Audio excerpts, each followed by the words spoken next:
Hello, it is 11 a.m. in Rabat. It's 1 p.m. in Damascus. I'm Monita Rajpal. You're watching CNN, the world's news leader. This is World One, live from London. Tightening the screws on Syria, an old friend threatens sanctions against Damascus while the Arab League prepares to suspend Syria's membership. At an emergency meeting in Morocco, Arab League members are also expected to propose putting their own observers into Syria to document what's actually happening on the ground. The Arab League has lost patience with President Bashar al-Assad after his government went back on a promise to end its brutal crackdown on protesters. Reporters in the Middle East are following this story. Rima Maktabi is in Abu Dhabi with more on what's happening in Syria. But first, we want to go to our senior international correspondent, Ben Wiedemann at CNN Cairo, with more on this meeting in Rabat of the Arab League ministers there in terms of how much pressure they can actually put on Syria right now collectively, Ben. Well, they do want to figure out ways to do this. Now, at their meeting earlier this week, the Arab League did discuss unspecified diplomatic and economic sanctions. One of the proposals... Now to Abu Dhabi and Rima Maktabi. Rima, tell us a little bit more about this latest attack that we saw there in one of the cities in Syria that was, I guess, at the hands of Syrian army defectors. What more do we know about this?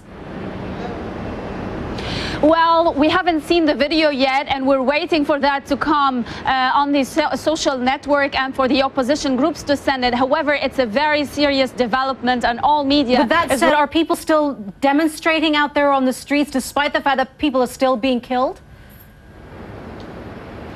Amazingly, Monita, we keep seeing videos on social media of protests, and actually those images that we see now are live streaming that we've seen over the past hours of protests happening in Syria yesterday. We want to take a look at what newspapers around the world are saying about this. In Saudi Arabia, Arab News has the headline, "Deadlock in Syria averting a Libyan scenario." Now, the comment piece says, with his back against the wall, President Assad is more likely to choose to fight and escalate repression against protesters.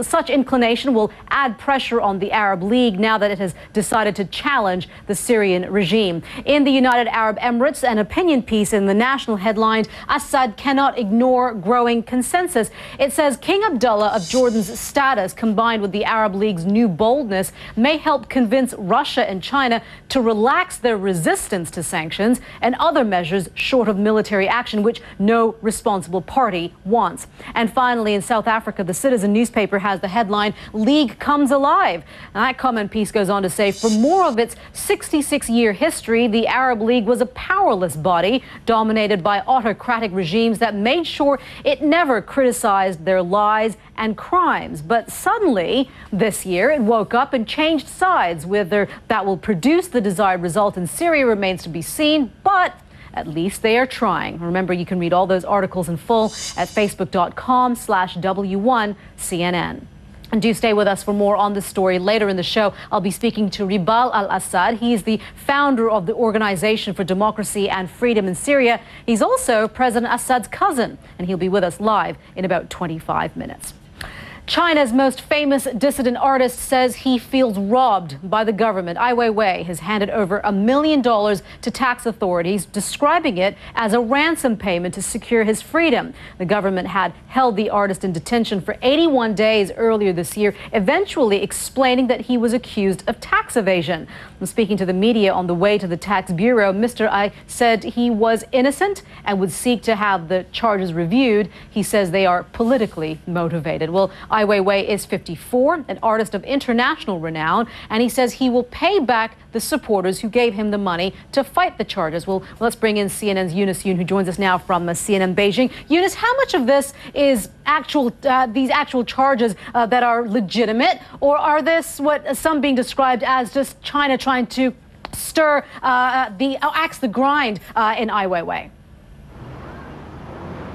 Well, that's really the big debate here. Of course, on the government side, they would say that he is a suspected criminal, but of course, Ai Weiwei does have a lot of supporters. Right, Eunice, thank you for that. Eunice Yoon reporting to us there from Beijing. And of course, you can hear more from Ai Weiwei later on here on CNN. He spoke to CNN's Christy Lou Stout by phone from Beijing and says he was being monitored during that conversation, and watch CNN's news stream in just 2 hours from now for the full interview. Well, with China's power growing, the United States wants to increase its influence in the Asia-Pacific region, and it's looking to Australia as a partner. A few hours ago, Prime Minister Julia Gillard welcomed the U.S. President to the Australian capital, Canberra. And Italian politics is set to begin. Prime Minister-designate Mario Monti and his new government will be sworn in Rome shortly. He's been putting together a team he hopes will earn the support of the main political parties. But pulling the Eurozone's third largest economy out of a debt crisis will mean taking some tough decisions. Lucas Papademos faces a confidence vote this Wednesday as he tries to repair the country's finances. More on how international markets are coping with this spreading crisis. We're joined in the studio by CNN's Nina Desantis. Nina, always good to have you here. Thank you so much for being with us. Despite the fact that we've got technocrats at the helm of these two very troubled economies, it seems as though the markets are not really responding. They're not feeling that confidence because there's still so many unanswered questions. Yeah, it seemed as though the markets about an hour ago were poised to snap a two-day losing streak here in Europe. For growth, and there doesn't seem to be any of it anywhere at this point. We also had unemployment figures for the UK, some of the worst figures for since back in 1994, 1986. So things don't bode well outside the Eurozone either. All right. Nina, thank you very much for that. Well, the economy also dominates political debate in Spain. People there are worried even more spending cuts will follow elections on Sunday. Dan Rivers shows us a building in Barcelona where the residents are angry and desperate. An unremarkable apartment block in Barcelona, but behind the turning autumn leaves, evidence this isn't just another vacant relic of Spain's property bust. This is Wolrd One, live from London. Put the worst of the wet weather behind it, or is there more rain on the way? Let's go to our meteorologist, Mari Ramos, at the World Weather Center for some answers. Mari. Hey, Monita, you know what? I think that the rain is over and has been over for quite a while. We're in the dry season now when it comes to Thailand. The problem is... All right. Mari, thank you. You're watching Wolrd One live from London. He's been suspended of the Arab League and former allies want him to stand down. So what next for Bashar al-Assad? Well, we speak to his cousin, who is campaigning for freedom and democracy. Reports of violence continue to pour out of Syria. The Arab League is planning a meeting in Morocco on Wednesday to reaffirm plans to suspend Syria's membership. The League made the decision over the weekend, saying Syria's government failed to abide by a peace plan to end its crackdown on protesters. The Arab League is also calling for sanctions against Syria and is asking its members to pull their ambassadors out of Damascus. Well, for some insight on what the suspension means for Syria, we're joined by Ribal al-Assad, founder and director of the Organization for Democracy and Freedom in Syria. Thank you very much for being with us, Ribal. First of all, we should explain your last name. There are family ties between you and the current regime. Tell us about that.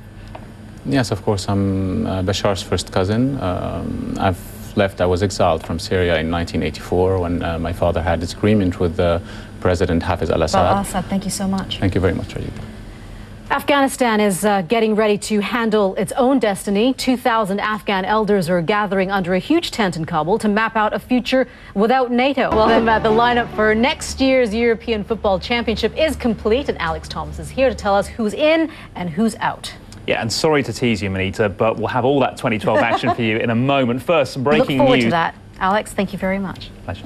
You're watching Wolrd One live from London. Occupying forces are under siege, a major setback for Wall Street protesters. We'll have a live report. Protesters weren't able to camp overnight. So compare that to, well, this, if you can see it beyond the trees. Imagine there are just some few people straggling around. Now, these pictures were just shot Tuesday night, just before police moved in and kicked them out. We want to cross live now to New York and get the very latest from CNN's Deborah Farrick. And Deborah, you know, what are we seeing in terms of numbers there?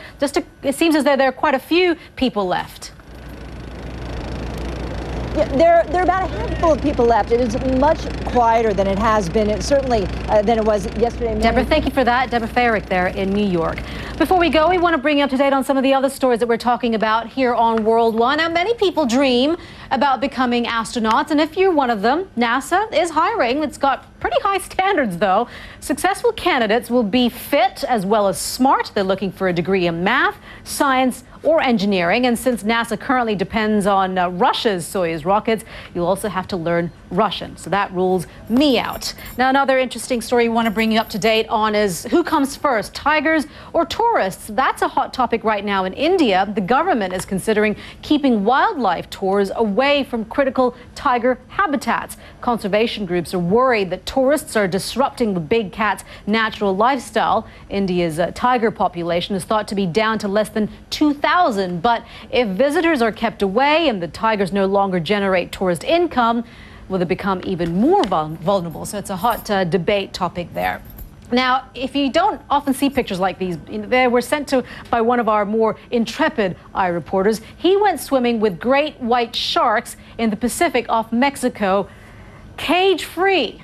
The 72-year-old eye reporter tells us he learned to scuba dive at the age of 60. He says the sharks were rather shy, and he was not afraid for a minute. Brave, brave soul. You are watching World One live from London. I'm Monita Rajpal. Thank you for watching CNN.